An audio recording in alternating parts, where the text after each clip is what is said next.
This episode of Brace for Impact is brought to you with the support of Ranmore Fund Management Limited. Ranmore is an independent UK investment firm applying a value-driven investment philosophy to global equities. It's focused on generating real returns for clients. Capital is at risk. Please see ranmorefunds.com for more details. Welcome to Series 2 of Brace for Impact, the podcast where we champion modern philanthropy in a changing world. I'm Mary Rose Gunn, founder and CEO of The Four, the UK's only venture philanthropy fund backing the best small charities and social enterprises. Research is showing, and we are seeing, that record numbers of high net worth individuals and business leaders are wanting to play a meaningful role in solving the problems we're facing as a society. But we also know that many people don't have any idea where to start.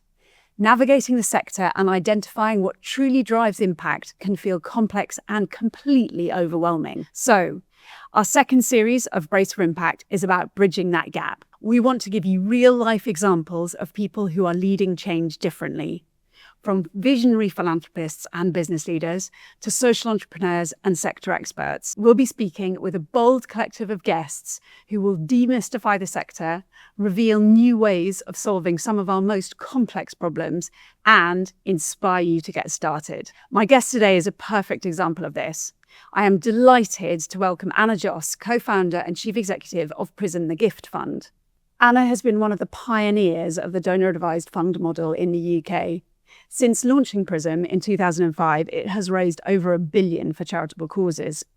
Indeed, Prism has grown to become one of the country's leading philanthropic platforms, supporting individuals, families, and foundations with a fast, flexible, and personalised alternative to the traditional foundation model.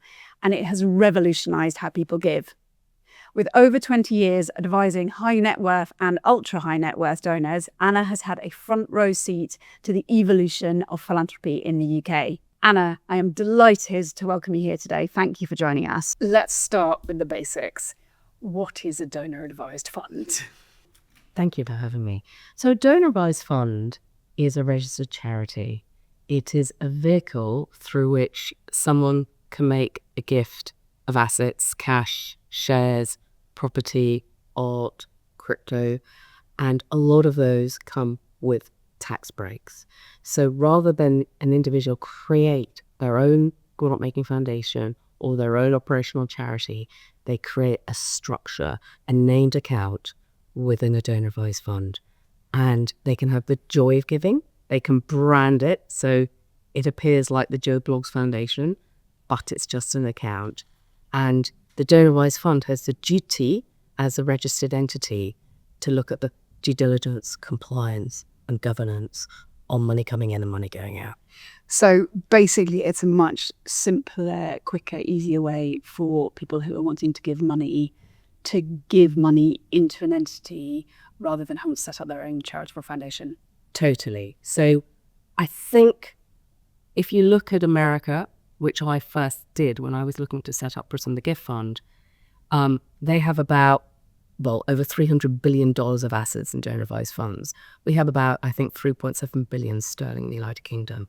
But it's so far up growing because the rules and regulations of the Charity Commission have increased. Media has increased, and people, A, want privacy, and B, are quite nervous about navigating all these rules themselves. And so rather than creating their own entity, they can simply open an account. Prism, right now we have about 7 foundations closing. They are existing entities and opening up with us instead. So all for different reasons. One's being investigated by the Commission, the other one they're moving overseas, another one they're too old, and all different reasons. So, but that's really interesting. So you're even getting people who have individual foundations already set up and charitable status who are moving out of that vehicle and moving the assets just into a donor advised fund so that they don't have to do the reporting and handle it for whatever reason makes it simple for them. I didn't realise that that was happening, as well as new funding coming into the space. It's just too complex. Yeah. You know, I always say you want the joy giving without the complexity. So we take on board all the complexity and you have the brand, the label, the joy. Yeah. I would love to mention, if I'm sure you won't mind me saying, you're not the only donor advised fund service in the UK.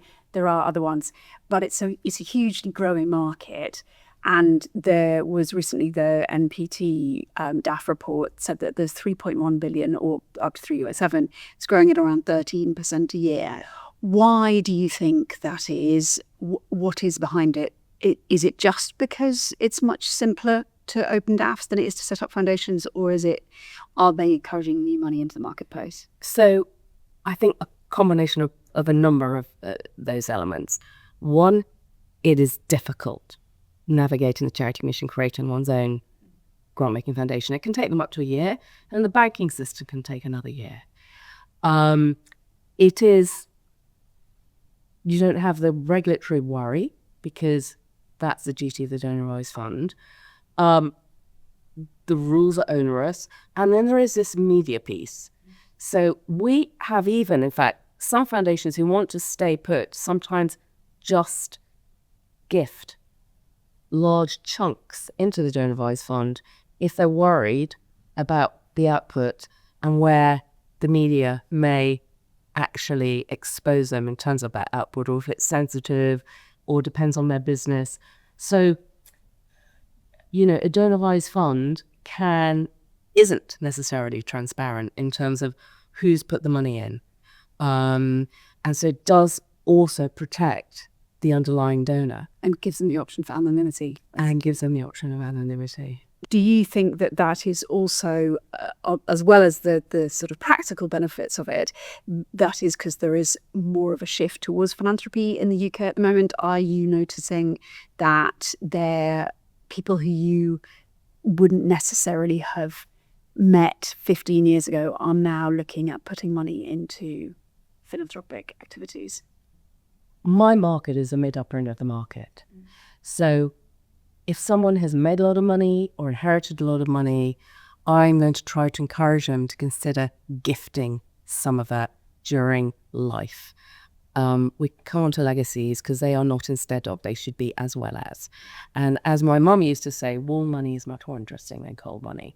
So we're encouraging, if you've made a lot of money, your life, you will gain more than you give. So start that journey. It just contributes to your life. We have faced a number of clients who've gone offshore, but then there are people that have not left the country and have made a lot of money. There are Americans that have moved into the United Kingdom in this period over the next few years. So there is still a lot of opportunity to encourage people. The other point is we are living in a cost of living crisis. There are government cuts. And quite frankly, the last people standing are major donors. So we all have a responsibility to give. But if you've got significant wealth, you have a responsibility to give more. And certainly that is my message at the moment.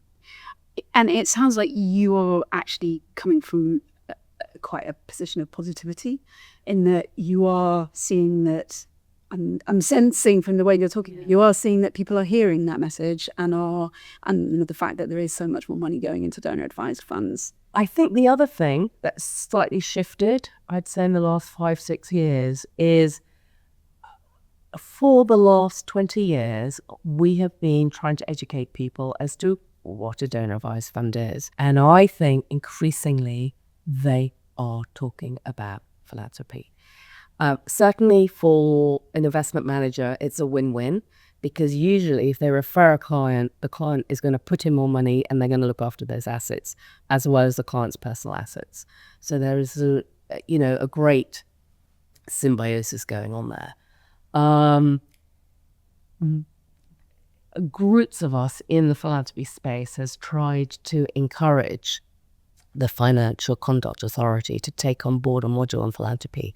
So people, financial advisors, bankers, wealth managers would have to be trained on philanthropy. That has just failed, and they have said they won't do that because they don't have the skills to oversee it and monitor it. But that exists in America. So if we had that here, that would be the next shift, so that without question, philanthropy is on the agenda. But that's another reason why more people, I think, have talked about donor advised funds and philanthropy and getting involved. Involved. It's interesting that you're saying all of this, because we are seeing from our end that there is a massive thirst for education and for information from donors who are coming into the philanthropy space, and whether they have already or they are thinking about setting up a foundation or a DAF, they are wanting to learn more, and they are increasingly asking these questions of their wealth advisors. And it feels like it's about to become a sort of common cause, is that everybody needs to know more about it and talk about it, which is a really great thing. One of the things that we are seeing from some of our contacts and supporters is that they're becoming bolder, and they are not wanting to do things in such traditional ways. Are you seeing that there is more of a shift towards unrestricted funding, giving over longer periods of time, and people who are giving larger amounts of money? I mean, yes to all of that, but there is nothing that aligns one of our donors to another. So whether someone is doing a capital bill at the National Gallery, or someone's trying to eradicate schistosomiasis, the worm disease, in Burundi, or someone is supporting Boston Children's Hospital with research around a very rare genetic illness that their child has, it's massively varied as to what they care about, why. And I think what the Donor Advised Fund does is gives them the ability to think about structuring in ways that they don't have to worry about the regulatory backdrop. So it gives them the freedom to look at these different options. We've got a client right now. We're probably going to buy land in Australia. This is to do with wildlife, and then loan this land to a specific wildlife charity who's going to build on it. Now, why does he not want to just make the gift? Why does he actually want his DAF to own the land? Because he's looking at the next generation, and he wants his next generation to be actively involved in this project. That's very exciting, that there's so much flexibility and there's so much innovation and ideas that are flying around. We've become a partner of something called the Myriad Alliance, which is all about cross-border giving. So as an example, we had new client, lives in the United Kingdom, daughters live in Australia. Myriad Australia the daughters will route into Myriad Australia, then route into Prism. We are able to deal with the tax because the father is a UK taxpayer. But Prism is a central donor advised fund where everything will run. So again, depending where you're sitting, this structure can again look at cross-border giving and facilitate gifts going all the way. Yeah, you don't have multiple entities. You don't do different project entities. We just have, maybe we'll touch on it. With Prism runs something called a collective fund as well as a donor advised fund, where we have a lead donor raising money from lots of donors for a project. So that's really like a mini operational charity. So rather than someone create their own operational charity, they open it under Prism. Sometimes we incubate them, sometimes they never leave. But that structure raises money also through Myriad, through Prism America, because it's a UK entity, but raising money globally. And for example, the collective funds are very open because they're all fundraising. So we have one in Queensland in Australia, it's called Climate Force. It's trying to reforest a Daintree rainforest. So they're raising money actually in Australia as well as the United Kingdom. And if their fundraiser goes off to America, they may want Prism America through which to route. So it really gives them an ability to look at global fundraising as well. That's very exciting.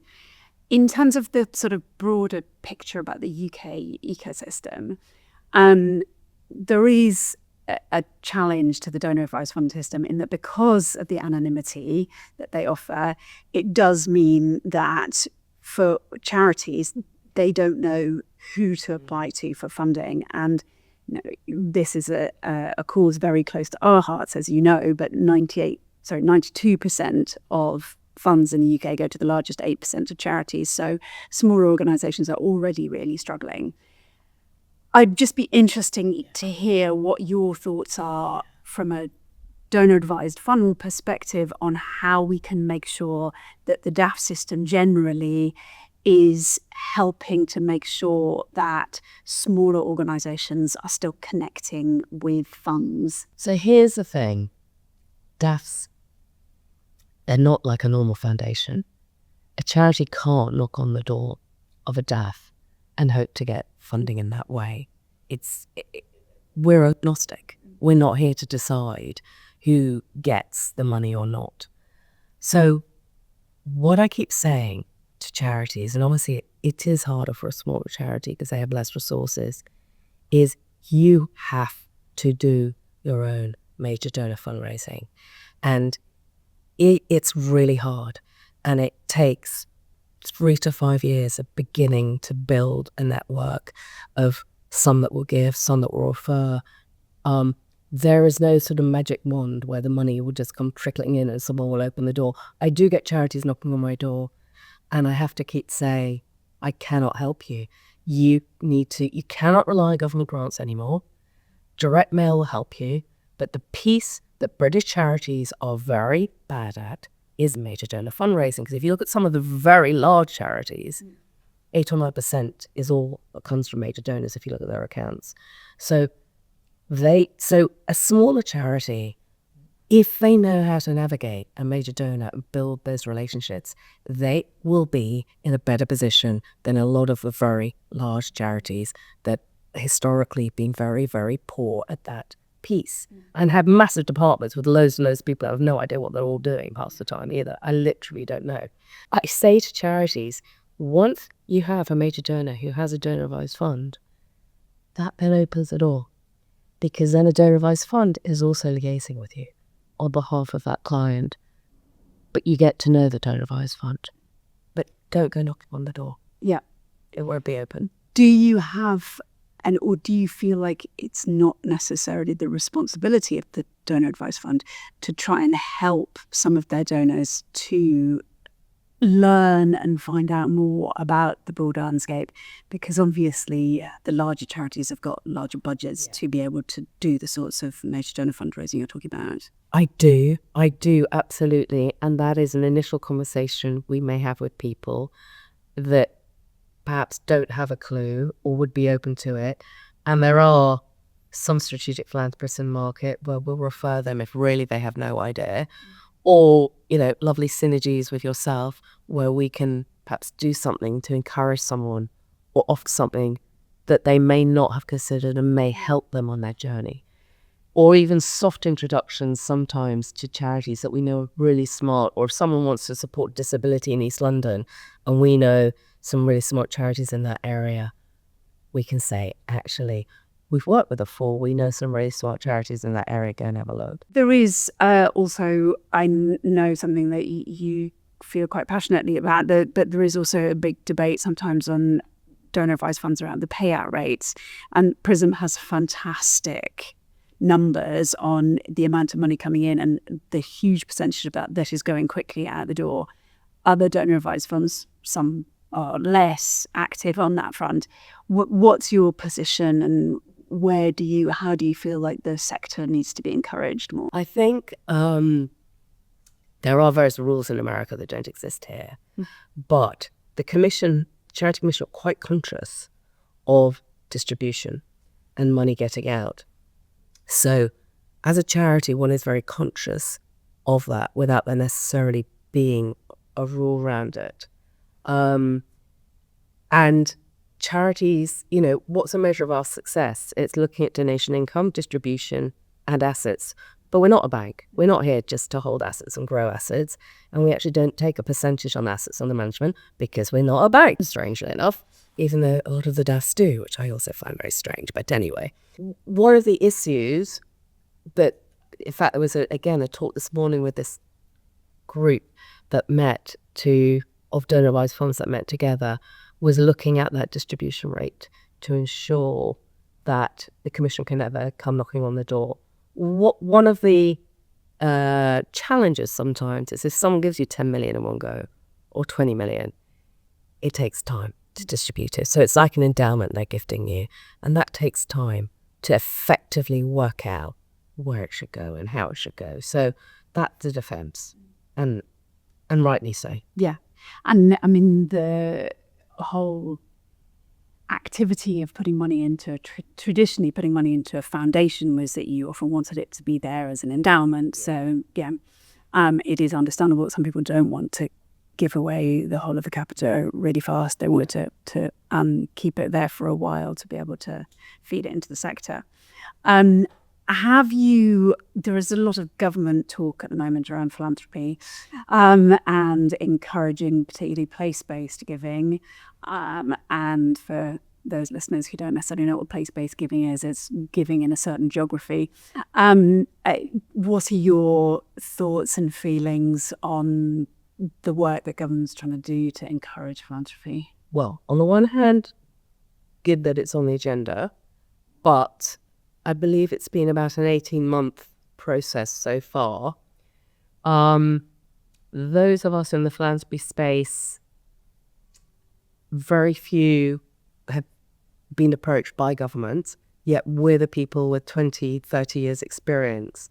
So I don't know how joined up it is right now. I think there's a long way to go. I know the government released a report yesterday on the next stage where they're asking for volunteers or ambassadors who have experience in place-based philanthropy to come forward and help create a group. I'm not quite sure. So I've also heard that they may be routing into local authorities some of the funds. So I don't know, is that the right structure? I don't know. Do they have the experience of dealing with the charities? I don't know. So the government have, to quite large fanfare, recently launched the Office for the Impact Economy. What are your thoughts on the potential for this office to drive change and just the impact economy and even the new jargon? What are your thoughts on this? Yeah, but it's a dreadful, quite frankly, definitional. I mean, what does it mean? Do they know what it means? So, I think I've highlighted that a lot of us who've been in the industry for 20, 30 years, no one has knocked on our door. So who are the people creating it? Where have they gone for their research? I know one or two people, serious people in the sector they've spoken to, which is great. It's a mammoth task. I believe they're routing money into local authorities. Are they the right body to then distribute to place-based charities? I don't know. It seems quite bureaucratic by nature of who they are. How quickly is this going to happen? How quickly are they going to actually start to get money out? So I would think they're on a timed ticker going on. And if they don't do something very quickly, will this whole thing exist in the next government? Look, the positive thing is at least the government has put some kind of philanthropy on the agenda. No one quite understands what it means. But at least it's there. I think we do need some kind of firm minister of philanthropy who is there irrespective of whatever government's in power, so that we all have someone very clearly we can all talk to who takes responsibility. I also have always found it very, very odd that the Charity Commission is responsible to the DCMS. That also seems a very odd structure to me in terms of oversight. We would love to hear a little bit more about your collective fund, because I know it's something that you are the only DAF provider that offers this. How does that work, and what are the really kind of strong potentials for that making change happen? It's really an enabler. So sometimes a project comes to us whilst they want to eventually create their own charitable entity, but it can take a long time. So we incubate, and other times people never leave. An example of, we can respond to world events, crises. So during COVID, a great chef called Leon Arts created a project called Kitchens with Compassion. Wembley Stadium was closed. Wembley gave him their kitchens. And we would get telephone calls saying, tons of tomatoes on their way to W1. I went, no, tomatoes to Wembley and the bill to us. And basically, he made 625,000 meals for the NHS and the vulnerable in year one of COVID. And then after COVID, he left Prism and teamed up with the Felix Project, which is all about food. So that became his home. So we just could allow something to happen very quickly for him to tax effectively raise money from lots of donors online. Without having to go through the rigmarole of chest admission registration, which can take months. Yeah, it's brilliant. That's such a huge addition to the sector. If you had a new philanthropist sitting in front of you, what advice would you give them? It's a really good question. Well, first of all, it's great that they become a philanthropist. I guess that's the starting point. But it is complex. And so to seek professional input. And the other piece that actually it's more we ask the sort of private client intermediaries to engage with is the pushback is, but what if I don't have enough money to manage my life? And so the conversation I have is, okay, you are 75, we're going to give you another 30 years. Your kids, let's give them also, they're going to live to 120. Have you got home abroad? Let's give you a couple. Oh, do you want a yacht? Oh, I'll give you a yacht. How many cars would you like? And then you deduct and you go, wow, you're still going to be left with 30 million, 50 million. So what are you waiting for? Literally, what are you waiting for? We can work out you're going to have enough money. And that joy that I expressed at the beginning, that you will gain more than you give. I'm involved with a financial company as well. I had a client there who, oil trader, made loads of money, but always worried about this, worried about that, homes in Dubai. And I said to my business partner, we need to take him by the scruff of his neck into East London, into a charity, to open his eyes to how some people live, how lucky he is. And actually, instead of worrying and complaining, and here is another piece of your life that you could be engaged with that will literally transform the way you live for the better. I mean, that's such a fantastic call to action. I love the idea of you taking on the floor. Can't brother Straff of neck. But looking ahead, where do you see the philanthropy space going next? How is the system going to change? It's obviously changed hugely in the last 20 years since Prism was founded. What do you think it'll look like in 20 years' time? Look, what I keep hearing is the Charity Commission is on its knees. It's trying to hire hundreds of staff. I mean, when we hire one or two people, that's it's challenging, let alone hundreds. So I know a lot of senior staff are gone and there's a lot of junior people without the experience required. I'm dealing with lawyers who are literally at the end of their tether, who are just embarrassed, saying to the client, I literally not hearing back. I phone, they don't respond. So that has to change. That you cannot have a regulatory body behaving like that. A lot of their fear around safeguarding with the collapse of certain charities a few years ago, like Kids Company, the abuses in Oxfam, Save the Children, all of those have caused a fear within the Charity Commission themselves, particularly around safeguarding. But they can't impose rules and regulations on the sector if they don't actually adhere to it themselves. I mean, I'm not saying they do things wrong with safeguarding, but in terms of time, we give you 30 days to respond and they take 3-4 months. Yeah. I recently actually did write back over a case, a foundation closing, wanting to pour the money into Prism, and they had all sorts of questions and nonsense questions. And I said, I would like a response by the 31st of March, please. you have 30 days. There are charities not getting this money.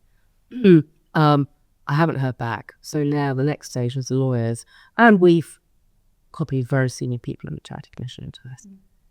It's not okay. Yeah. Right? So that has to change. I mean, obviously, the other piece that is complex are the tax breaks that exist in the United Kingdom. And there's been also conversations, endless conversations, certainly in my last 20 years, in simplifying some of it. So I think that should and could be addressed. And then we touched on American, but they have charitable remainder trusts, which is another vehicle which encourages people to make a gift in lifetime, but also have money should they need it. So there have been lawyers that have been trying to talk to the government about that. But, that's really complex and sort of very far down the line. But we could even simplify gift aid. The government in 2000 created the Giving Review, which was a 3-year program to educate people around tax breaks. At the end of that 3 years, I think they felt they'd done reasonably well with the concept of gift aid. More people did know about it, but admitted they'd singularly failed on things like share giving that today people still don't really know about. And by the way, that's the other thing for charities. Get the knowledge around properly how gift aid works, gifts of shares, even gifts of property, because again, you'll be one step ahead of the competition if you have all that knowledge. Yeah. So basically you feel like in the next 10, 15 years, there needs to be changes to the charity system, the Charity Commission, and yet the charity sector needs to scale up, essentially. Have you got any final thoughts that you might like to share with the listeners on thinking about being a philanthropist? Look, no one is there to do it all. It is an ecosystem, and perhaps there are not enough groups that can actually feed each other and support one another. So that's the next possible thing we can do. But I always like quoting Ethics of the Fathers that says, you are not required to complete all the work, but nor can you desist from it. So we all have a duty to do our piece. And at whatever level that is, we have a responsibility. And if everyone felt that and did that, that would also contribute to the sector. Yeah, the world would be a better place. It would be. Anna, thank you so much for joining me today. It's been such a pleasure to talk to you. And I know that our listeners will have been really intrigued and inspired by the things that you've been saying. So thank you. Well, thanks so much. Thanks for having me. Lovely to be here. A sincere thank you for listening. If you enjoyed this episode and would like to hear more about philanthropy and social impact, please do follow, share and subscribe to the Brace for Impact podcast. Listen on all the major listening platforms or watch the videos on our website, the4.org.